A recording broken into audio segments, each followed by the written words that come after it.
now. There is speaker view or gallery view, and it's usually on the top right hand side of your screen, so you get to choose. If you have speaker view, then it's usually just the person that's talking that you get to see the main picture of, and if it's gallery view, then you get to see lots of people, and when I stop sharing, we'll be back to seeing this kind of full screen of people. There's a chat function available, and that's usually on the bottom of your screen.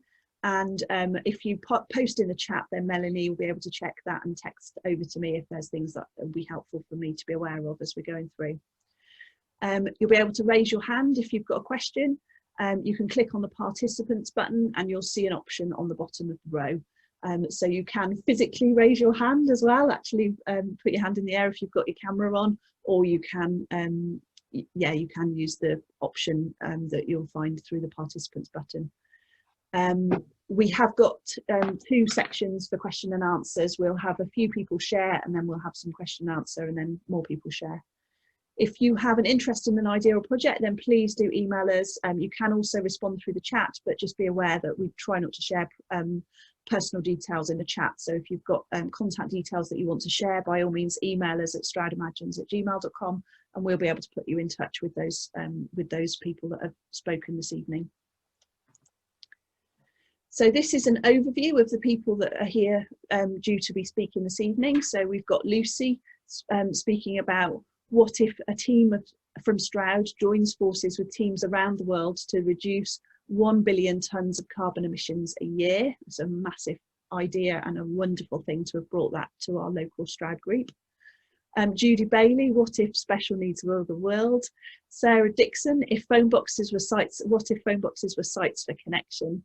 And Constantine Hewitt on what if we convinced more farmers to go organic.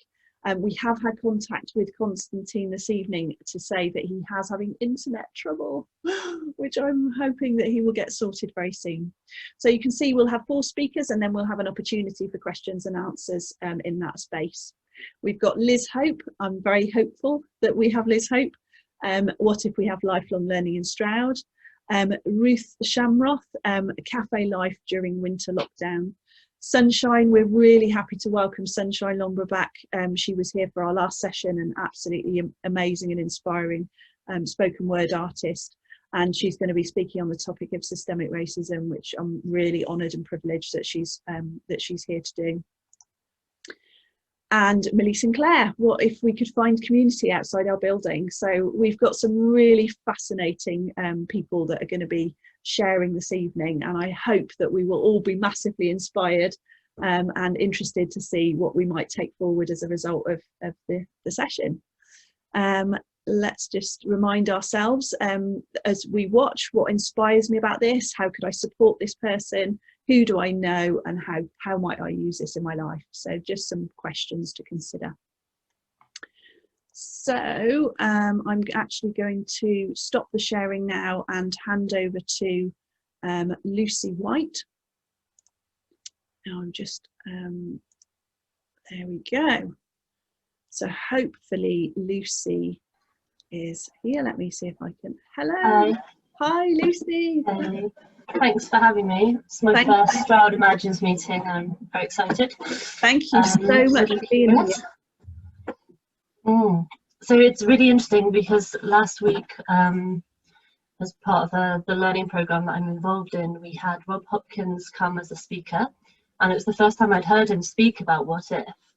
And by the end of it, everyone was just like, oh, this is so great. Like, the inspiration sort of pouring out of the space was phenomenal. So it's just a really nice synchronicity, because actually we connected before that happened, but it was the first time that I'd actually heard him speak about it. So I feel like I get what we're doing here a bit more now from having had that kind of intro and join the dots. So thank you. So my talk is about what if a team from Stroud joined hundreds of people from around the world to reduce 1 billion tonnes of CO2 equivalent emissions per year. What if we were brave and rose to this challenge? A gigaton of CO2 emissions is the whole emissions of Germany or the continent of Africa in 1 year. So this is quite a large challenge. 1 megaton of emissions, which is what would happen if you had 100 teams working on this challenge, is about 300,000 cars off the road. That's still a really big number, but it sounds a little bit more possible, like maybe that's within our reach. So if we had 100 teams working together on this project, maybe we would feel a little braver and that it was a bit more possible. So now if you have 400 teams, as you can see, it's a matter of maths and it goes on and on. So this insurmountable challenge that we feel like we're so small in the face of something so huge becomes possible when we work together as teams and when we work together around the world as teams. So if we imagine that reducing a gigaton of emissions in a year is like climbing Mount Everest, and I'm stood down here and I can't even see the top, and it's this huge challenge, and I've never climbed a mountain before, and I'm thinking, what am I doing here, standing here looking up at Mount Everest?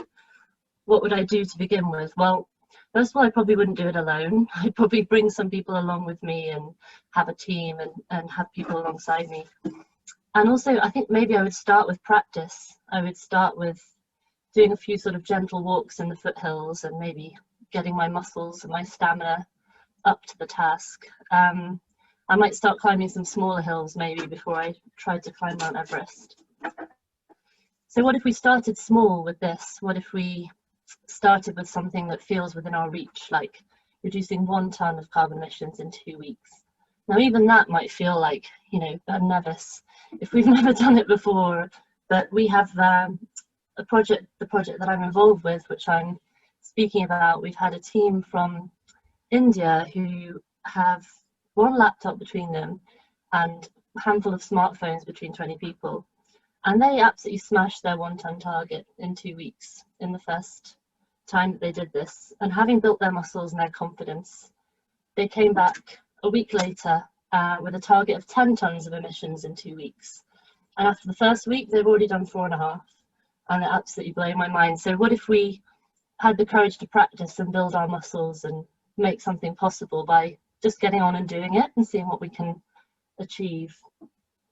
And what if we failed fast? What if we, you know, went about it the wrong way the first time and really messed it up and, you know, ran out of the things we need or had the wrong shoes?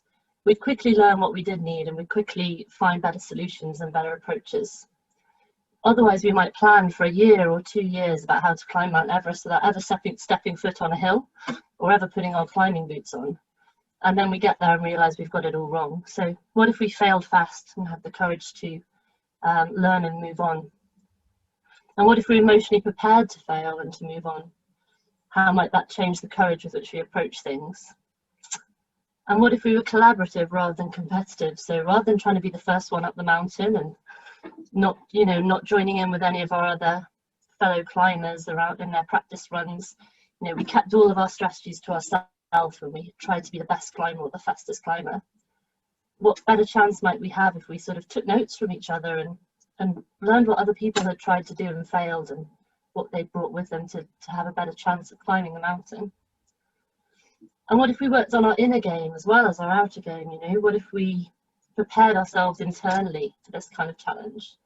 And what if we, you know, really noticed along the way, like what emotions we were feeling about taking on such a huge challenge and how difficult it is to work with other people. Like, other people are life's dojo, right? It's hard work, working in a team. And what if that was part of the learning and part of the skills that we knew we needed to climb such a huge mountain successfully? So these are some of the questions and the practices that we're exploring in this project to reduce global emissions by a gigaton a year. It's called the Gigaton Challenge. We currently have 20 teams around the world who've gone through it in the last 2 weeks. We had 12 teams in October, and we've got at least 8 or 9 teams going ahead for December. I've been in conversation with a couple of people about bringing a team from Stroud and the learning to be part, you know, a team from Stroud to be part of that project and to bring the learning back into our community and what we can do here. And also to join up with what we're already doing here. And I've been reaching out to some projects locally as well about it. So I just wanted to plant these seeds of inspiration and see if any of them sprout. And I'm looking forward to hearing what you'll have to share. Thank you. Thank you so much, Lucy. That is just awesome. It's really inspiring to hear, and it's absolutely beautiful the way that you've described it. I really, really appreciate that. I love the reference of the Mount Everest, and hearing just how much success other people have had is just awe-inspiring. So yeah, thank you very much, and hopefully we can connect you with some other people that might be able to bring this together for Stroud. That's fantastic. Thank you. Can I invite Judy next to share?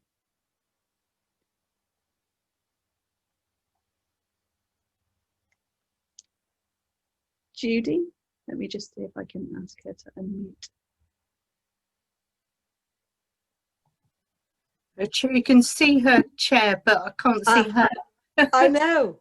Sorry, can you hear me? Yeah, we can hear you. I'm trying to show my face, but I'm struggling with my iPad. So I thought maybe, because I did want to show you the stars and the sky and the dolls and the picture, but I actually lost my face in the way, so I don't know what happened.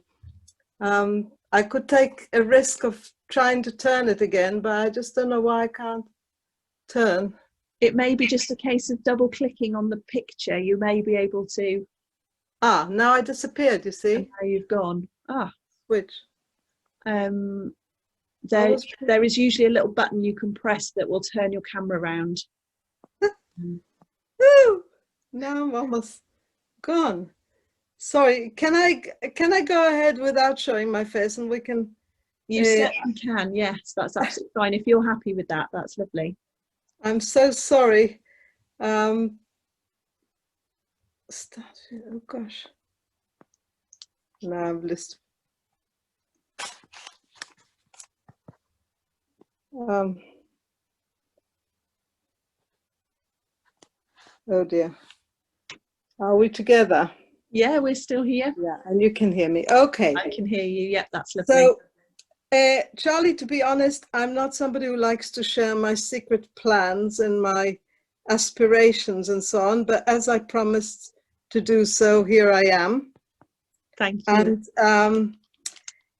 yeah, I discovered that also people from my neighborhood, I'm a newcomer here, and they all will hear now all my plans. This is terrible, but they know it anyway. So the secret plan is, I imagine if we were encouraged to live a more creative, artistic life, a world where beauty and goodness and truth would be the focus. So I'm bringing that from my life in Camp Hill village. I lived in Camp Hill for a long time, and I've just moved out. And it was a community where the people we lived together with people with special needs. And the people with special needs actually created the environment for everyone to do their very best. They brought the best out of one. And I see the potential to happen also in small communities in Stroud, where people with special needs would be welcome to live in the midst of communities, small communities, and they will do that very same thing, bring the best out of others. And it would have to be a place with an allotment, of course, and a place with a place of activity like a workshop, a pottery or a basketry, or a place where people can be creative, maybe a bakery or a cafe, or a community where we might have a community center with theater productions and music and dancing, a place where we might have a connection to a small holding, where we could help on a small holding, or and support a small holding by having a regular financial contribution. And in return, we will get the rhythms of the year, the routines of the farm create a rhythm of the year. We'll be connected more to nature through being connected to a small holding. And yeah, I was thinking of celebrating together the seasons of the year, the festivals, and have adult education talks where we can all learn more things. it's all about self-development and transformative leadership, and we need each other for that. That's my contribution. I hope that is something to think about. That's And absolutely beautiful, Judy. Thank you. And there's lots of people waving. I don't know if you can see, but people have got their hands up and they're Yeah, thank you. waving in agreement to say, Thank yes, you. this is a beautiful vision. Thank you. Yeah, absolutely stunning. Thank you so much. I really appreciate that. I will do something about showing my face in a minute. That's absolutely fine. Thank you. See how you get on. Ah, no, it's still this. This is the creative world that I want to live in. Yes. Oh, beautiful. But I don't know how to get myself in. I'll find some help from my neighbor Karis, I think. Lovely. Oh, Lily. Okay.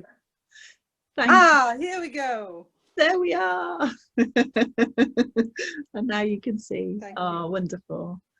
Thank you so much, Judy. I really appreciate it. That's lovely. Yeah. I'm sure. Lovely to see everybody now. Yeah, lovely to see you. I'm sure there'll be some questions with regard to that. So Sarah, you're next on our agenda for this evening. Welcome. Thank you, Charlie. Yes, it's good to be here and see some people I know and some new faces as well. And this digital time, it's good to see people in almost real life. It's a little bit closer than typing on a screen. Yeah. So I'm an artist and I live on Summer Street in Stroud, and I wanted to share a little bit of the inspiration that I've had through the phone box on our street. I was going to use Zoom background, so I'm just going to put one, but then on this computer, which is not the one I practiced on, I think I disappear, so it goes a bit weird. So I'm not going to stay like that, but I wanted to show a snapshot. I have a slideshow that I can do instead, so I'll just come out of that weird thing. I was hoping it would sit in the background and that would work well, but the lighting in here isn't good enough. So shall I share the screen? Is that... Yeah, by all means. All right. Yep. Okay. So just check that you can see that. Wonderful. Yeah. Okay, so I just get that so I can actually control it as well. That would be good. Right. So we've got a phone box, and a couple of years ago it was bought for £1 from British Telecom, who decommissioned it by the Community Association and turned into a little book swap. So you can leave books there and pick up books.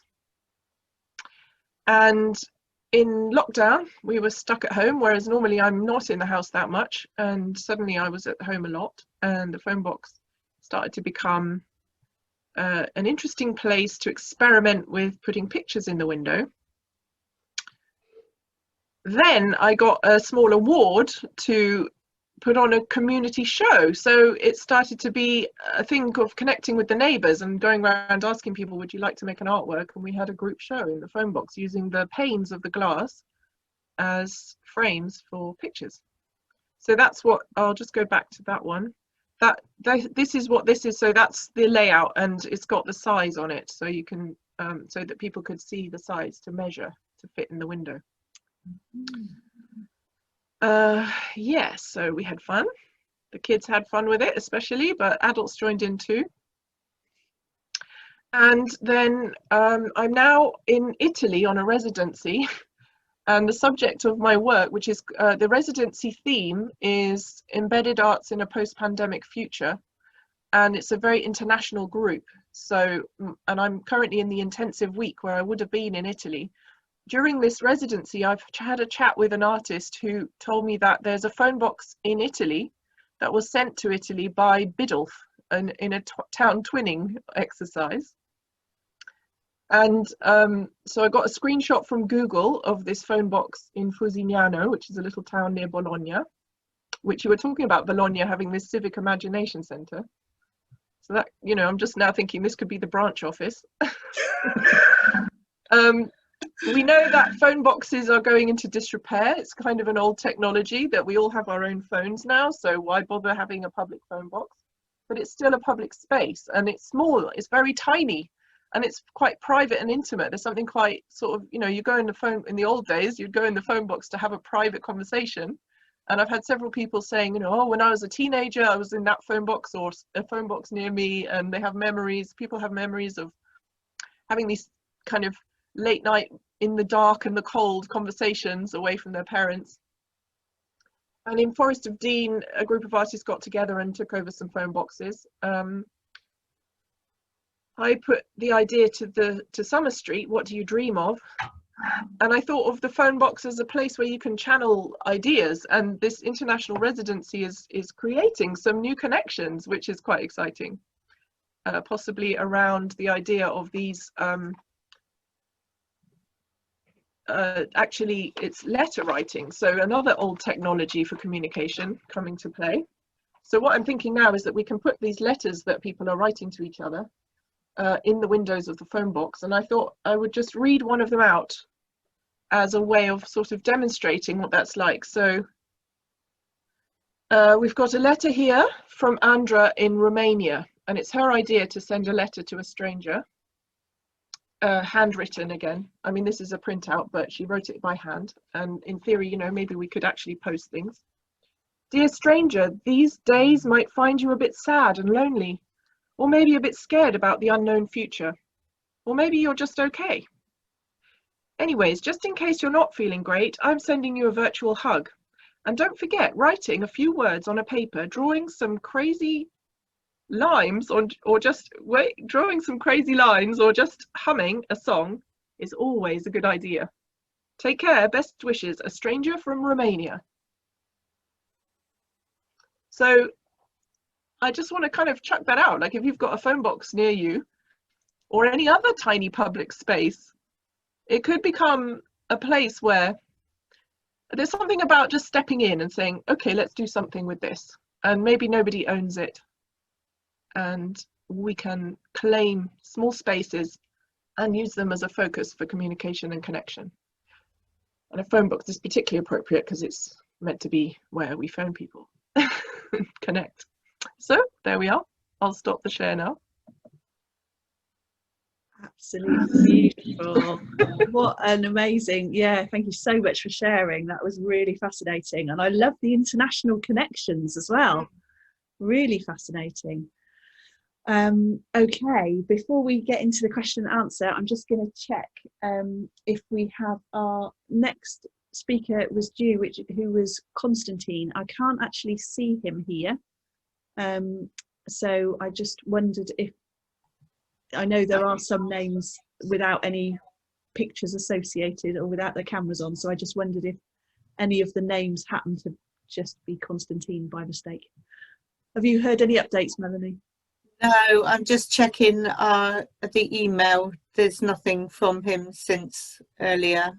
Okay. And I'm keeping an eye on Facebook as well, just in case he goes in there, but Brilliant. nothing at the moment. Nothing at the moment.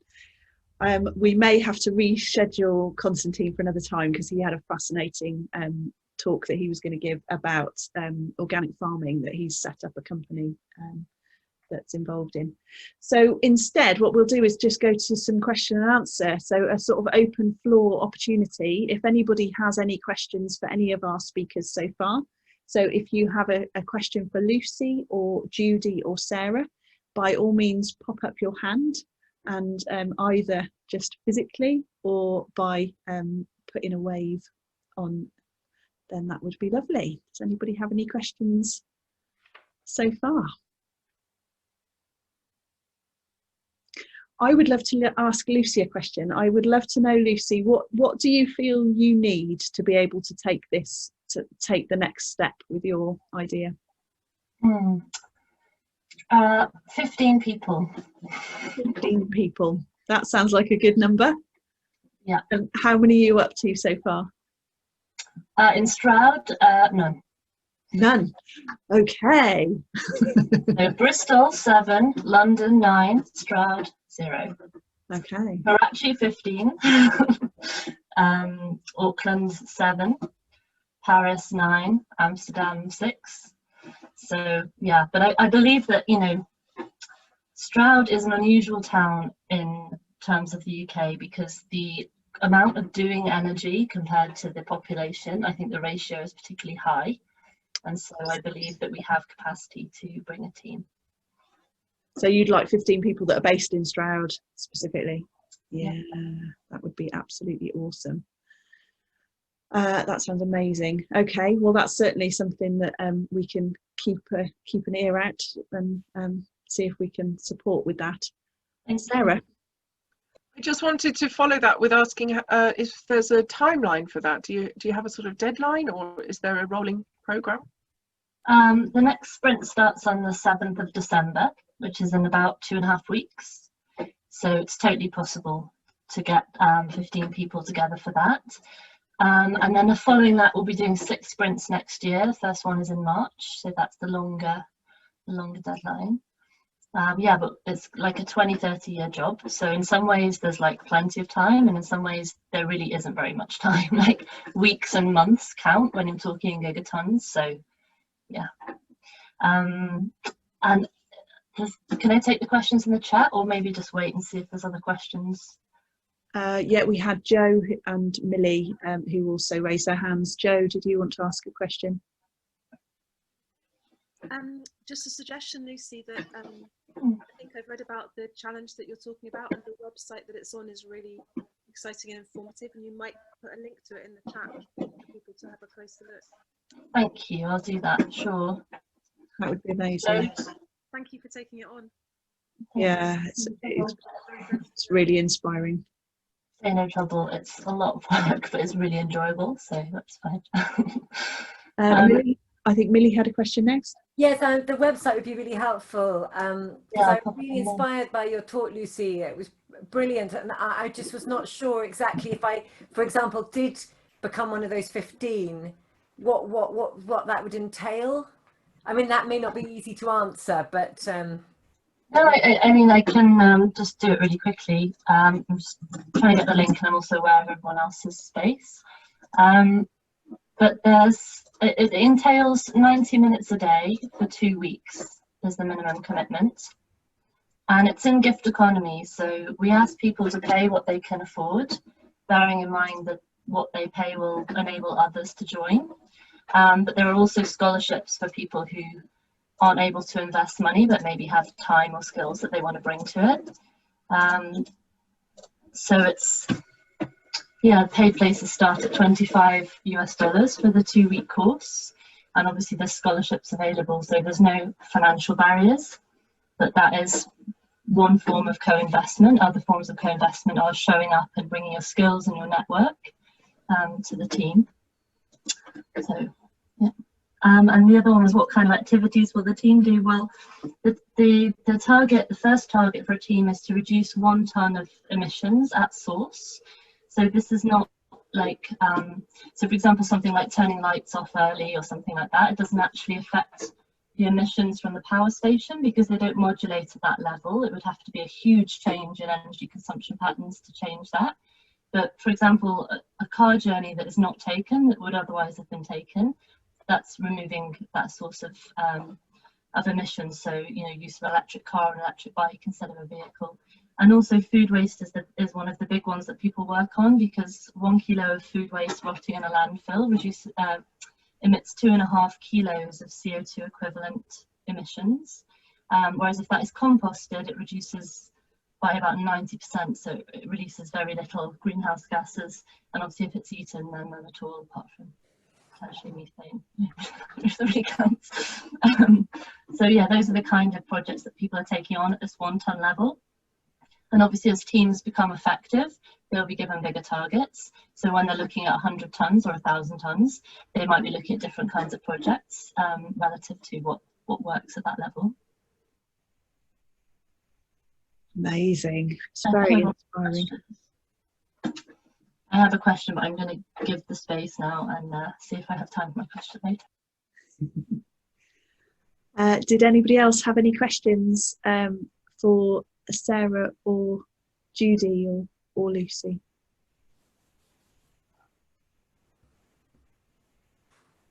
Okay, Lucy, would you like to ask your question? Thank you. My question was for Sarah. It was, where do you find these phone boxes? I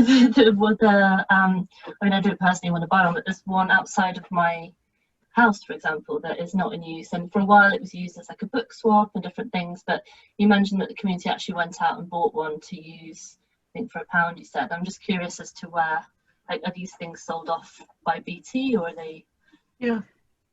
Yeah, so I can dig up the link. Basically, the phone box was already there and it got decommissioned by BT. So when they're decommissioned, they remove the phone.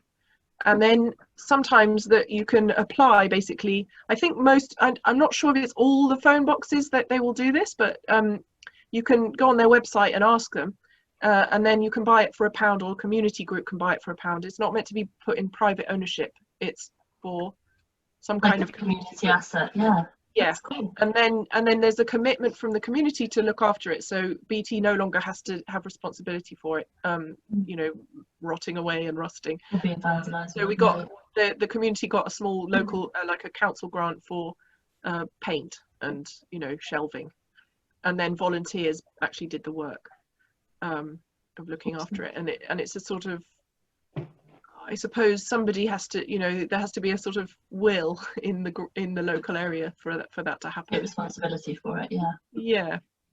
Cool. But yeah, there's a website where you can, I think it's a postcode search or something, and you can do it's on BT's website. I'll find the link and pop it in. Amazing. Thank you.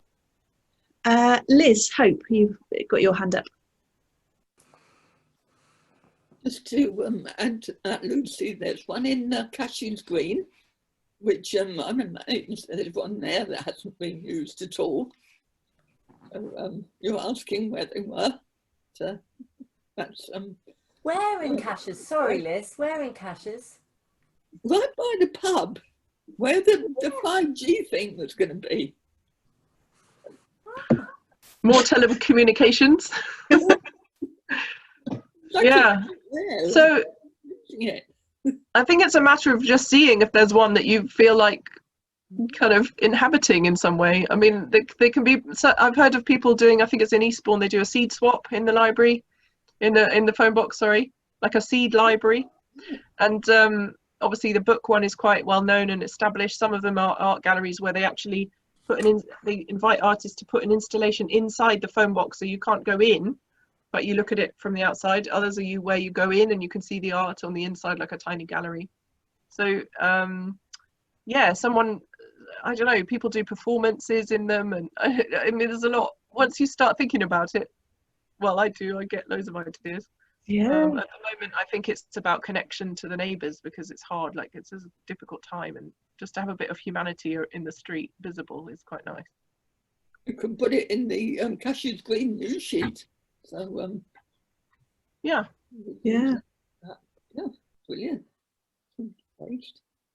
And what I love about it is that you can, for the most part, you can be outdoors and looking at it. And so from the perspective of these times where we're doing our best to be socially distanced and 2 meters apart, you can still do that and still enjoy and appreciate the art that's there. So exactly, amazing. yeah. Yeah. It could be a campaign tool. You could run a campaign from a phone box, you know, and use the windows as like information. It could be BLM or like a history project, or yeah. Amazing. Thank you so much. Do we have any other questions for our sharers so far? I just wanted to say, on a personal level, I really wanted to thank Judy for her share as well. And having children with extra support needs, having a really positive vision for how people with disabilities can be really actively involved in the community and also bring joy and creativity, I think is just so empowering and so important. So thank you for your vision, and also for the work that you're doing locally to make that happen. It's massively inspiring to me, and I really appreciated you coming along to share. So thank you. Thank you. Yeah, I appreciate it. And your secret's out of the bag now. You can't. I know. There's no hiding it. Fantastic. Okay, so we'll move on to our second set of sharers, if that's okay. So we've got Liz, who I'm very pleased has got Zoom working after our not succeeding last time. So thank you for joining us, Liz, and I look forward to your share. Oh, I'm really relieved to actually get here after all that. And thanks, Lucy. I came in at just the right time when you were talking about it was okay to fail and all the rest of that. And I thought, yeah, thanks for the reminder. Because, yes, I started off with something on this and it just seemed to get bigger and bigger. And when I sat down this afternoon, I thought, this is so complicated, I don't know where to start. So really, it's just a load of different thoughts. And picking up from what you were saying as well, Judy, it's thinking about what's called like academies of discovery or something like that, schooling instead. And it's based around curiosity, creativity, and community, like the 3 C's. So, yeah. So as I say, it's just a bit whatever it is, really. So what if we would sort of fast forward like 3 or 4 years, and guessing actually by that point, priorities will have changed for an awful lot of people anyway, thanks to COVID and lockdown and whatever. And we're likely to have climate change like staring us in the face. So I've sort of imagined this with a team of people in Stroud, Stroud being Stroud, been discussing how education can change and what's actually needed in the fact that so many people now are using Zoom and the net, stuff like that. So what if by that point we had 3-day weeks, because after all there's so much unemployment, and the government is actually prepared to add another 2 days of furlough to that. So well, what if that enabled a lot of adults to get involved as well, and actually encouraged to do so? Because a lot of young people are still probably suffering quite a lot from the events of lockdown, of abuse, whatever else really. The mere presence of adults around actually offers a sense of safety and stability. And some of this came from my own experience as well, actually. A lot of life experience. So they can actually be sharing and questioning from their own experience a lot more. And also, and I think you notice this in other countries, when kids, and it would be probably from about 11 up, this one I was sort of what-ifing on. Yeah, when kids are working with adults, sometimes it like draws out that more mature part of them anyway. So, yeah, so back to community. So that's like what we've been doing through COVID, all looking out for each other. An example of that would be the kids actually offering to help lots with the computers and stuff. Oh, and everybody would have their own computer and their own headphone. And if they didn't have one at home, they could negotiate to take that one back with them. So nobody is left out of this at all. So then I just sort of, well, where do we go from here? So it's kind of based on the fact, or what if it was based on the fact that we all have innate curiosity. And it's just tragic that it just gets shut down. And that goes right through from babies to 99 plus. And curiosity actually then leads to creativity in the right environment. So what if we had a lot of quietness and space within these academies? Also with curiosity and creativity, frequently it needs to come from the heart, not the head. So we've got to sort of bear this sort of thing in mind. Where we go now? Yeah, but often for all of us, I certainly find that I get gripped a lot more on something if it's like where I'm at the time. So that's, well, that was another part of education, which actually it was years and years, like decades ago. And yeah, and also then that, as we all find, a subject, actually the more we get into it, then brings in another subject. So you get larger and larger. So for instance, with climate change, what if, as indeed is happening, people start off looking at one part of climate change and that leads to another interest in another interest. Come back to that in a minute. So what if we were to scrap all exams? That would lessen all the anxiety that everybody's been going through.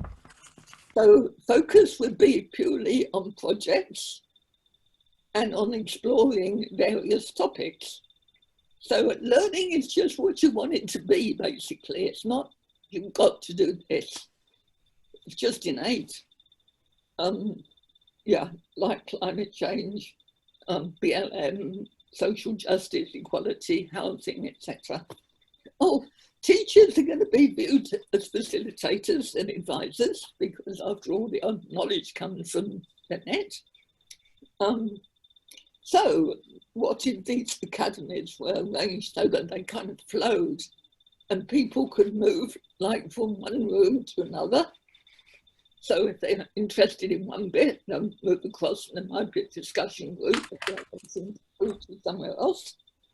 A bit like a uni, I suppose, some of this. Yeah. Oh, and what if things like the arts, the history, geography, languages, whatever, started off by people focusing on a particular country, so that then it's kind of got like the context. Where are we from there? So for instance, like colonialism, slavery, wars, would actually be in the context of, say, Africa. So it would be that people could understand more how one part of it linked with another. It wouldn't all be coming from white people, etc., etc. Oh yeah, I walked past Ebbling Mill recently and I envisaged a great big academy taking over all of that. There's so many buildings there that are falling to bits at the moment. So what if it was like a kind of huge roundabout with lanes off, and if there were discussion groups in places, people could put the poster up, and if you thought that would link with your interest, you could just sort of walk into it. Everything is free, everything is just flowing. I know there's a lot of problems, but forget them.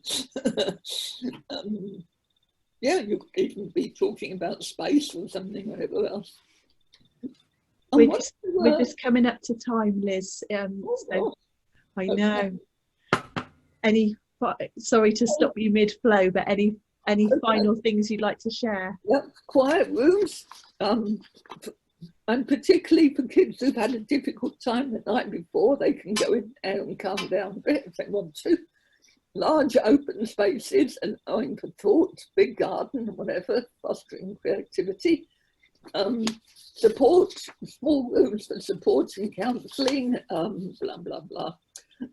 Volunteering, whoever wants to, different things. After school clubs, staggered hours for some people, and satellite academies that would deal with sport, music, drama, blah, blah, blah. Yeah, but ensure that that doesn't get caught into the old tripartite system. That'd be terrible. That's it. Beautiful. What an incredible vision. And I love the way you've already found your spot where you'd like it to be. There's loads of fingers going. You can really imagine it, how powerful that would be. And like you say, school was like that. Amazing. Place. I just need to admit somebody. Thank you so much for sharing. We will hear from a couple more speakers and then we'll have some more time for question and answers. We just doing a bit of the technology bit. Thank you, Liz. Over to Ruth. Ruth, your opportunity. Hi. Hello. Hello, everyone. Lovely to have this opportunity. Thank you for being here. So I'm one of my main interests is the use of urban spaces. I'm an architect, and the use of public areas during the time of COVID is really needs to be reassessed and looked at. So my presentation is about the Cornhill Market. So I'm going to share my screen can you all see my screen? No, not yet. Ah, hang on, share, that's why. All right. It's coming up. Yep. Okay. The lovely Stroud Farmers Market, famous, fantastic, on a Saturday. But look what happens on Monday to Friday. It seems sad to me that such a resource is not being used, and that's what I want to talk about. Now, there are two groups who would benefit from this space. The first is the food retail outlets in Stroud, the cafes and the restaurants, who at the moment can only sell takeaway. They are struggling, especially the independent cafes, but they've stayed open, they're working hard, they're being imaginative. And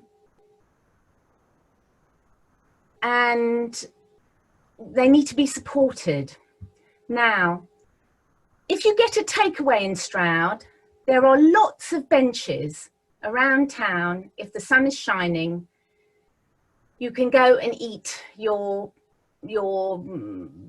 lunch or your food and drink your coffee. That's in the churchyard. That's at the top of the high street. That's Park Gardens, if you can walk that far. However, when it's raining, people do not linger in the town centre. I certainly don't. They don't buy coffees or take out lunches. There are no people around, and this is not so good for our local economy. So this brings me on to my second group of people who would benefit from a place to meet, a place which is undercover but still in the outside door and still in the outdoors, because we all now know that this is the safest place to meet during this time. So I'm talking about the people of Stroud, people who want to meet families and friends. And it's been talked about already, isolation and loneliness. Everyone's hurt, you know, everyone's feeling it and they've heard about it. Today I met two mums in the park with their children sitting in the pavilion. Oh, what's that? Oh, this is the rain. Oh no, never mind. These are the places. There are a few places in Stroud that are undercover. That's one of them. Not very nice to come and drink your coffee and meet a friend. That's the pavilion in the park. So today, when I met the two mums with their children, I told them what I was doing, and they said, please take a photo, and we're really happy for you to tell people that actually what we need is a place to meet out of the house. We have buggies, we need to have a place where we can sit that is out of the cold and out of the rain. And is available for all. So, the Cornhill Market, look at it. It's enormous. You don't realise when the market is in there how big it is. There you go. It could be a place, if we've got another one, no.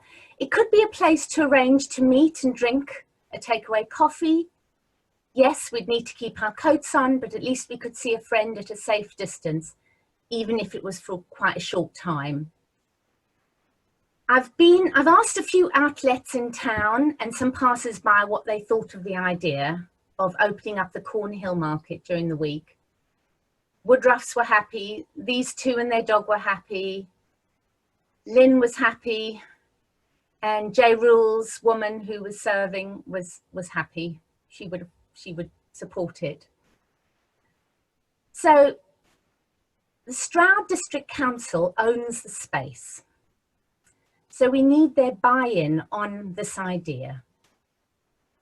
Some district council officers have concerns, principally, who is going to look after the space, unlock the door, and they're concerned about street drinkers who might also want to use this covered space. Well, times have changed. We need to think creatively. We need to be kind to other people who also need to be undercover. And my what if is, what if the covered public space of the Cornhill Market was opened up for, say, a period in the middle of the day, 10 o'clock till 2 in the afternoon, Mondays to Fridays, as a trial run. Then I could arrange to meet my friend Pat on any day of the week for a virtual hug and a coffee. Thank you.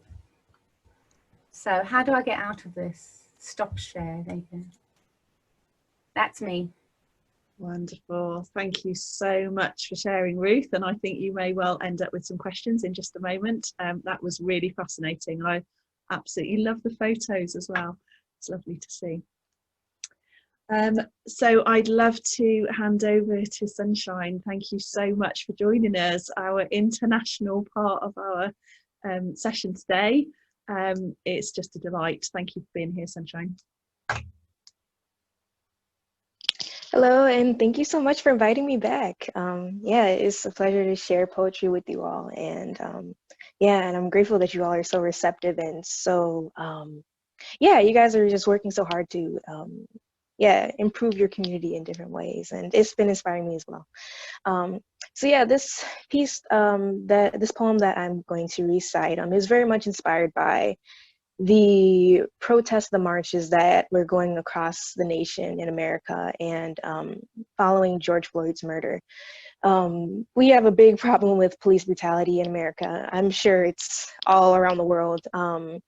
And one of the things that really bothered me, because we're used to police brutality here, but one of the things that really made me emotional was just seeing so many of my friends innocently marching quietly, yeah, just marching and getting brutalized by police and getting arrested and hospitalized.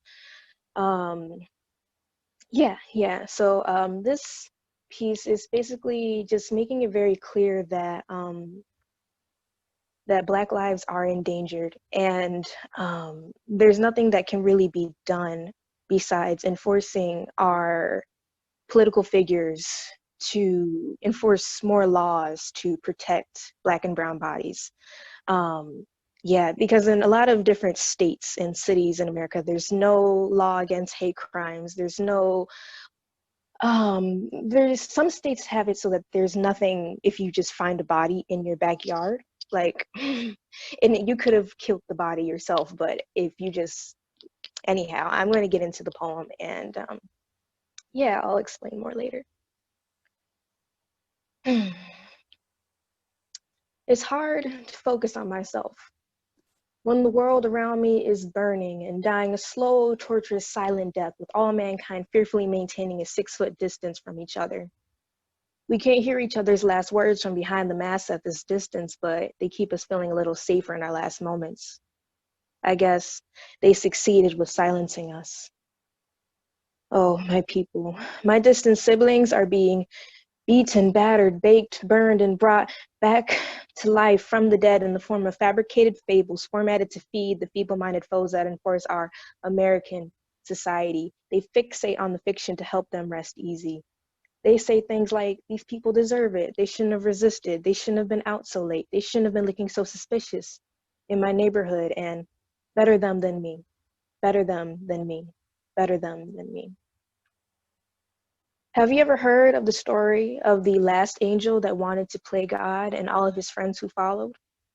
Well, if you keep dictating who deserves to die and who has served and seduced enough CEOs successfully silent enough to survive, you will then find yourself infinitely chained in the ominous realm of souls that have been ordained to be tortured for all that they've slain.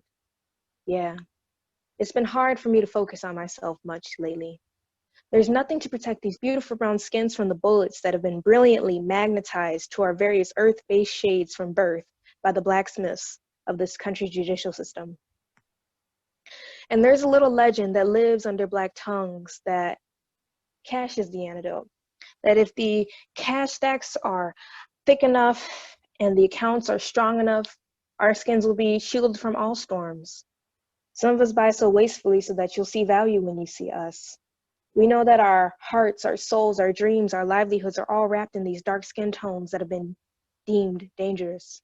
But at least you'll see labels on our feet before they're replaced with toe tags. And the legend also sits in the hearts of children that with enough cash, they could build tall fortresses sky high with big moats that you'll need a big boat to bust through, and it'll be far away from all the racial slurs.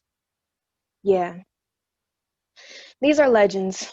But at the same time, we all know that if we dress comfortable, casual, and cost efficient, with just one glance, we're just worthless creatures of the night that could be easily swept under a rug after being crushed under your boots, your knees, your several warning shots, and silly little white lies. We wear silver and diamonds on our teeth so that you see something precious in our smile and won't be so quick to dim something sweet. And the legend also lives under the tongues of and in the lungs of the old Negro souls that education is the key, that the degrees will set us free, that good piece of paper will prepare us a prosperous future and will wipe away our past and protect us and place us in these huge, oh my gosh, they say these pretty little piece of paper will place us in palace-like properties with offices and neckties that'll protect us, but in actuality only give the murderers an easier opportunity to lynch us up close and personal. So I'm here to tell you now, forget the ties, forget your feelings, and forget your friends.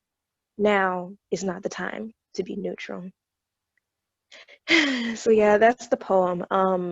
Following the several weeks of marches throughout Chicago and throughout the nation, there were several weeks of Black men being lynched around the country and getting ruled out as suicides. And yeah, I know that you guys, there's separate racial issues that happen, of course, in the United Kingdom, but I feel like we can all do different things wherever we are to help protect and celebrate diversity, and yeah, make sure that people are just safer. So yeah, thank you. Absolutely. I really appreciate your sharing, and it's so valuable, and it really touches me deeply, and I know that that's been the case for other people here, so thank you so much, Sunshine, for sharing. Really beautiful. And you may well have some questions as well. We'll see how we go. Thank you so much. So we have one last sharing for this evening, and that's over to Millie. I'm just having a look. Is Millie still with us? I'm still here. Hello, Millie. There you are. My apologies. Hello. Thank you so much for the poetry, Sunshine, and thank you for everyone sharing. I feel so unbelievably inspired and so glad that I'm here. I'm the chair of Cashers Green Community Hall, the community centre in Cashers Green, and I've been the chair for about 3 years, and it was all going okay, you know, it was fine. Lots of people have been coming, hiring out the hall, and I've been traveling with work, and you know, it's been hard work, obviously, but it's been fine. But then lockdown happened in March and the community hall closed, and all our work sort of stopped, all the community work sort of ceased.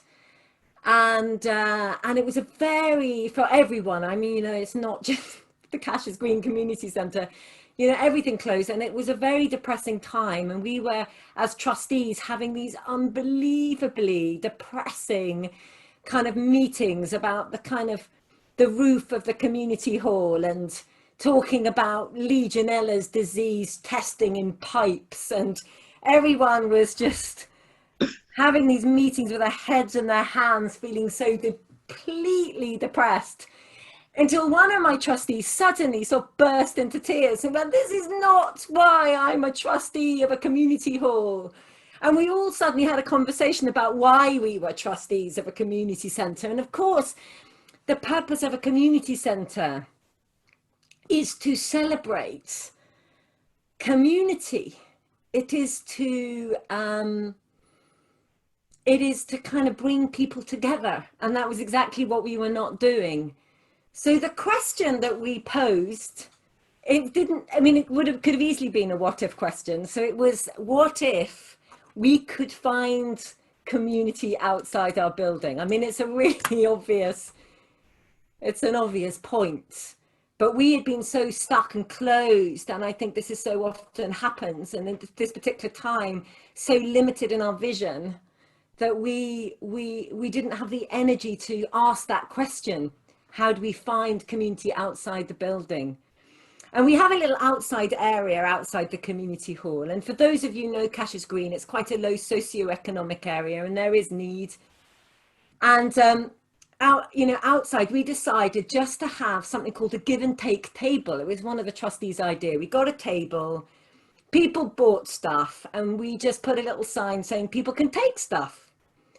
And people bought stuff, and people bought lots and lots of stuff. I mean, lots of stuff. Push chairs, children's clothes, food, masses of stuff. So we suddenly had 15 tables outside the community hall. And people, you know, after a little bit of, because it's so interesting, people love giving, but not necessarily taking. But community is built on giving and taking.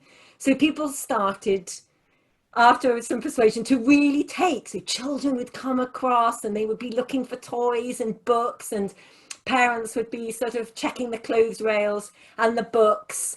And often, actually, what we really learned as well was we had this big poster saying, you know, donations, you know, please give, but take what you need. But we realized that people weren't taking because people got anxious about not needing things. So we then sent it to take what you want. So people really started just to take. And it just became this generative thing that happened throughout the summer. And also what we realized was that when we had food, if anyone was womaning the stalls, nobody took the food. But as soon as we left, so we started unmanning it, womaning it, as soon as we left, the food would go. So we suddenly realized, you know, dried food, canned food, there's a kind of real need here. So we collaborated, and a lot of you know the long table with in Stroud, whose question is, what if everyone had delicious food to eat and someone to eat it with? So we started thinking, you know, the eating with is difficult, but what if everyone had access to delicious food? So we've collaborated with them doing the Freezer of Love, and I'm sure lots of you know about the Freezer of Love. It's we in Cash's Green have got lovely kitchens, so volunteers cook up food, we freeze it, we put it into the freezer, and people can come and take and give what they feel, which is a very long table thing. So people got a donation box if people want to give. And over half term, you know, there was a lot of food that went out for that. And that is just really interesting, because suddenly now we're asking ourselves, when lockdown finished, what if we had a cafe? You know, so these things, you know, these little steps, the iterative, one table give and take turns into lots of tables, turns into making food in the Freezer of Love, turns into the potential of a cafe.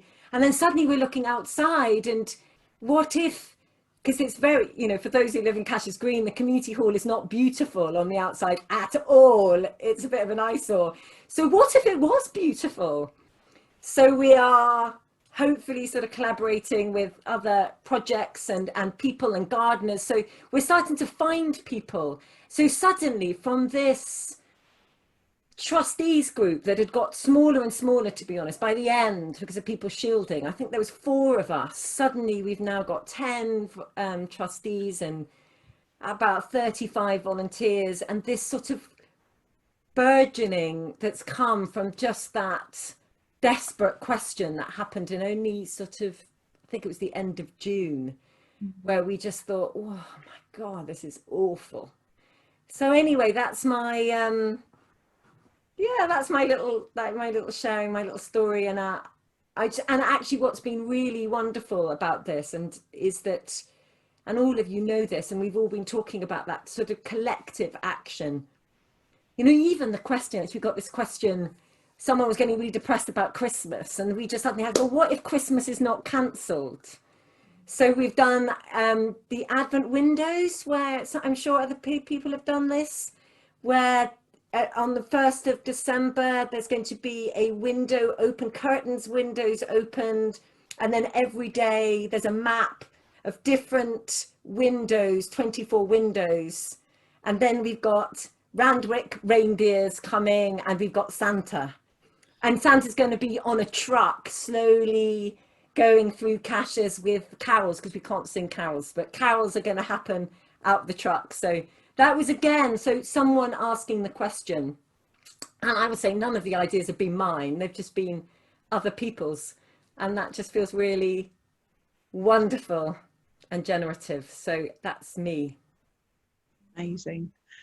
Thank you so much for sharing, Millie. It's so inspiring and really demonstrates what you can do in a very short space of time, actually, with a bit of commitment and a few willing people. And I certainly find that really inspiring to hear, because we often think, oh, it's going to take ages and it's going to take a long time to get these things set up. And actually, I think COVID is showing us that actually we can do quite a lot in quite a short space of time. And certainly from the sort of climate emergency perspective as well, that's really good for us to know, from my perspective. Thank you so much for sharing. So we've got some space and time for some questions. So if anybody has any questions for any of our speakers from the second round, if you have a question for Liz or Ruth or Sunshine or Millie, then by all means raise a hand. Joe, you've got your hand up. I can't hear you, sorry. Oh, can you? Oh, there you are, yeah. I had a question for Sunshine. Thank you so much for that poem. And my question is, do you have, are you recording, and where can I listen to more of your things? And where can I share it? You know, how can we spread your poetry a bit more? Oh, that's so sweet. Thank you. Well, yeah, so that poem that I shared with you all today, I do have that recorded, and it is on Spotify, iTunes, and all those other things, under my name, Sunshine Lambre. I have a website, and then I can put it in the chat box as well. And yeah. Please do. And I wasn't here last month, so I didn't meet you. Where is it that you live? Oh, I grew up in Chicago, but I recently moved to Kansas City just a few months ago. Okay, thank you so much. I really wish you well, and I'll look up your website. Thank you. Thank you. Yeah, it's a real privilege to have Sunshine sharing as well. It's really important to us. It's part of our commitment with Stroud Imagines to include diversity in every session in different ways. So yeah, it's really, really important that we honour that. Any other questions? Do any other people have any other questions? I would really like to ask Ruth, what do you need, Ruth? Because I absolutely loved your vision. I absolutely loved your photos, and it's so blatantly obvious. Why are we not using that space? Why is that not open? And why can't I take my coffee there and meet my friends? And what do we need to do to make that happen? I would like to know. I've written to the town councillors who told me that it was a district council owned place. Yeah. And I wrote to one of the district councillors and I haven't heard back. So I don't know. I'm happy to do anything, because it's so obvious. You know, it is you need someone to unlock it. You need to leave the space for people to do what they want and be sensible and you know, safely distance themselves. And I don't know. Does anybody else know? Sarah's put her hand up. Well, I don't know, but I'm guessing that people get anxious about insurance and you know, it's to do with ownership. No, really. The thing is, it's a public space. So I don't know, but surely there are benches in town that people sit at. And I don't, to be fair, I don't know what the issues are that is stopping them. I know two of them, which were the cost of getting someone to open it and clean it afterwards. And the second one was the, you know, the heavy drinking group of people that at the moment meet in the church gardens. You know, they worried. That's what I've been told. And yeah, I'm stuck. That's why Camilla suggested I come here. Introduced me to Charlie and got me to come here. So yeah, I'm open. Millie. Ruth, I'm so with you with it, because I know we've got an allotment building, for example, that nobody knows who owns it, so nothing is allowed to happen it anymore, when they used to have a fantastic event. So there's something around ownership.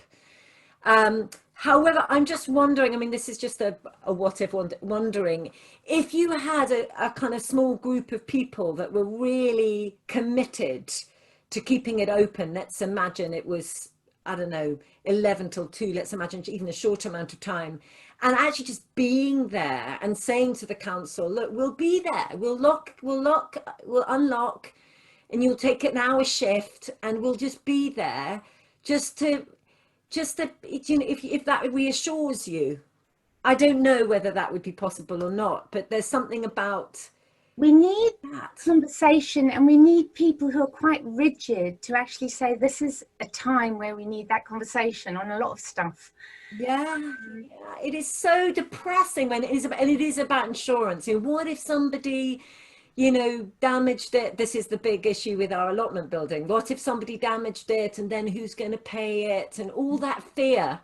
But yet this is a time when we just have to, we do have to trust, but it's trying to work out how you meet them kind of halfway somehow, and get enough people who are saying, look, we're really going to invest in this, we really will be present to it. Because I really would be up for helping you on that. I wonder if it's a kind of project for Stroud Imagines to get to, you know, for us to get together with, you know, a group of people and explore what we can do together to go to the council. Because when we looked at the book from Rob Hopkins, part of the work that he'd done, or part of the work that had been done, was about creating these community pacts, and they were done between councils, the local community, businesses, lots of different stakeholders. And this is the sort of project that we were hoping we would kind of be able to get to. This could be maybe a test bed for us. Maybe this is an opportunity for us to try it out together and just see what can we do and how can we move it forward. So if anybody has any interest in working with us to support Ruth in developing that idea, if you want to either express an interest in the chat or email us at stroudimagines@gmail.com, and we'll follow up and see what we can do. Seems like such a positive opportunity, and that would benefit so many people in our community. Let's give it a go.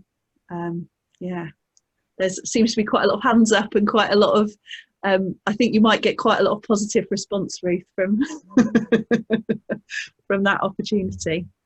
I think that would be really exciting. Thanks, Charlie. But when back in the summer, we were talking about having somewhere as a temporary base for Stroud Imagines to put things on things and displays and talk more about what this is about, and for people to come and talk to us. So that would sort of, the two could fit in nicely then, couldn't people could bring their coffee, and we could have like A1 size massive flip charts and big pens in different colours, and people can come and share their ideas and visions for Stroud. Yeah. And then you're looking after it. And we're looking after it, yeah. Win, win, win. Yeah, loads of ideas I've got. So yeah, get involved. I'm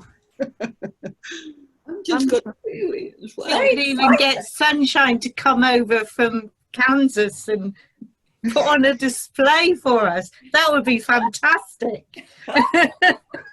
Yeah, That would when be COVID very restrictions are awesome. lifted. Maybe we can get sunshine kind of projected on one of the walls or something to bring that, Yeah, bring your spirit with us. Oh, Be brilliant. Liz, yeah. Liz it looked like Liz had a question. I've got a query with it as well, because I don't know how many of you walk past it at night, winter time. It's actually a horrible place to walk past. There's usually not only people smoking at any time of day, I'm not saying that's bad, but in terms of insurance. It also smells quite a bit of drugs at certain times in the evening. It's pitch black. How on earth can they then turn around and say that the times that we're suggesting is going to be any worse? Yeah. It's better. It's a really good point, Liz, and that would be that could be an interesting time bit to tackle about it as well. That could be another part of it to tackle. But yeah, certainly I would agree, having walked past later at night, it's not pleasant. Yeah. Interesting comment, thank you. I'm just going to do a quick time check and see how we're doing. Okay, any other comments or questions or thoughts about anything we've spoken about so far?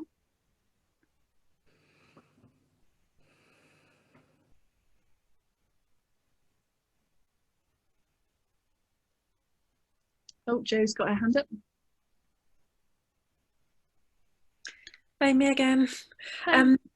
Millie, it's not so much a question, but some gratitude for what you described about just that lateral thinking of going from grief at your community centre not being able to be used to recognising that outside of the building is still a place and a community place.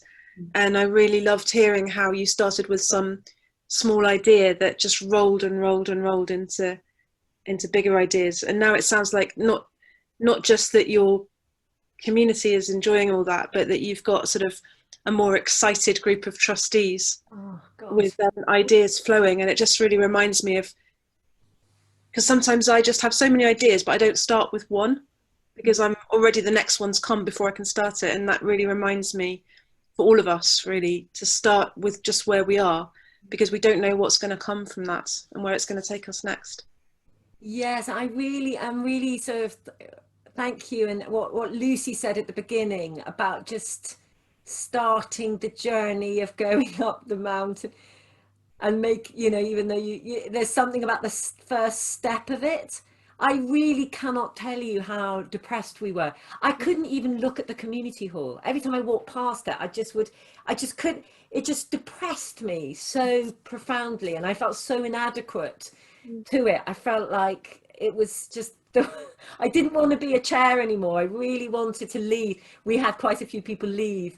It was such a depressing time. And what's so interesting is that when you know, because I didn't come up with that idea, and I think it's somehow the saying yes to things, isn't it? It's the, let's just say yes to it and see what happens. And I think that this is what I'm really learning. It's just about bringing people together, trying something out and seeing then what's the next step and what's the next step. And it is iterative, and it just starts to develop and move. And I find it's been the most incredible antidote to despair for me and for the other trustees. I mean, we've all been having really hard times. Yeah. It's just been such an antidote in this really crappy time, I think. So thank you for saying that. Thank you. It's said. Sarah, did you have a comment?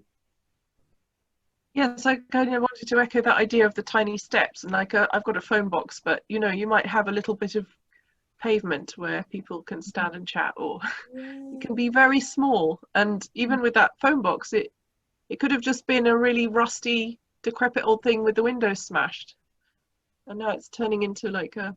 I also wanted to ask or invite Sunshine to I could put some of her poetry in the display that I'm doing with the letters from strangers, and maybe that would be nice if anyone wants to contribute or has ideas of people who might. Then I'd like to just collect a few in the next few days, and then it will become an advent calendar for Christmas. So we just have a little window to do a small thing. Yeah, that sounds exciting. These possibilities are developing and expanding. It's so exciting. Okay, so we're coming towards the end of our session, and I cannot say how much of a delight it has been this evening to share, to hear the people that have shared, the range, the difference, and the creativity is just phenomenal. And I don't know about you, but for me it just sparks loads of different ideas of possibilities and things, and it feels so important to me that we're taking these kind of actions at this time when, you know, that exactly as Millie mentioned, you know, a lot of people are in a place of despair, and we need to look at what we can do with what we've got here now and start where we are. So I just really, really appreciate all of you being here and sharing. I just wanted to share very briefly our contact details. So if you did want to get in touch, let me just do that. So obviously there's the Stroud Imagines at gmail.com. We also have a Facebook page. We have a community, a Stroud Imagines community group on Facebook, and there's the opportunity to follow on Twitter. So please do keep in contact, and let's keep sharing our ideas. I want to say an absolutely massive thank you to everybody that's shared. I really want to say a massive thank you to all our volunteers who've been helping over the past few months. It wouldn't have been possible at all for us to be able to put this together without other people's help. So thank you ever so much. It's no longer our first public event, so my apologies about that. But what I would love to do is to give everybody a round of applause. So I'd love you to unmute yourself so that we can hear everybody's round of applause.